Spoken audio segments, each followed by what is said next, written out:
তুমি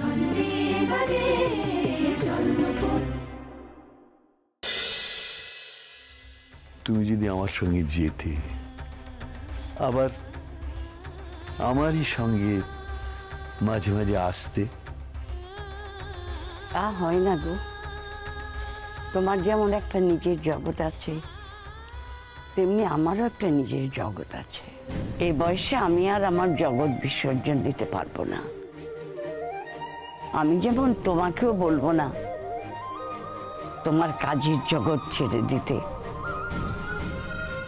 তেমনি তুমিও আমাকে বলো না গো, তুমি আমাকে সংসার জগৎ থেকে উৎখাত করো না।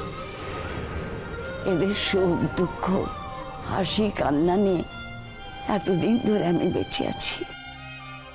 এতদিন ধরে তো একেবারেই ছিলে না, এখন মাঝে মাঝে এসে থাকবে, এটাই বা আমার কাছে কম কি গো?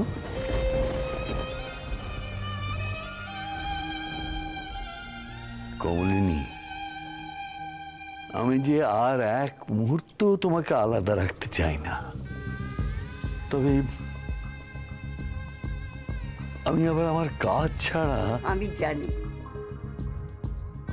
কাজ ছেড়ে তুমি আমার কাছে মরে বেঁচে থাকবে, আর আমিও এতটা স্বার্থপর নই যে আমি চাইবো তুমি কাজ ছেড়ে আমার কাছে বসে থাকো। এই দুটানার মধ্যে আমি কি করে বাঁচব? আচ্ছা, জীবনের বাকি দিনগুলোয়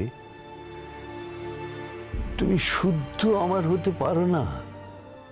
তোমাকে না পেলে আমার জীবনখানা ঝড়ে উড়ে যাওয়া এলোমেলো পাতার মতো অনাথ হয়ে থাকতো, একথা ঠিক, কিন্তু তাই বলে তো আমি এত স্বার্থপর হতে পারবো না।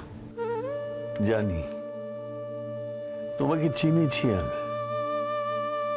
আমি এই ছেলে মানুষের মতন আবদার করছি ঠিকই, কিন্তু সত্যি সত্যি তোমার জায়গা থেকে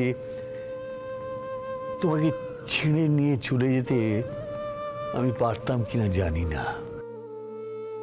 আসলে একজন ভালো মানুষের স্পর্শে, তার সাহচর্যে একজন নিকৃষ্ট মানুষও তো ভালো হতে পারে।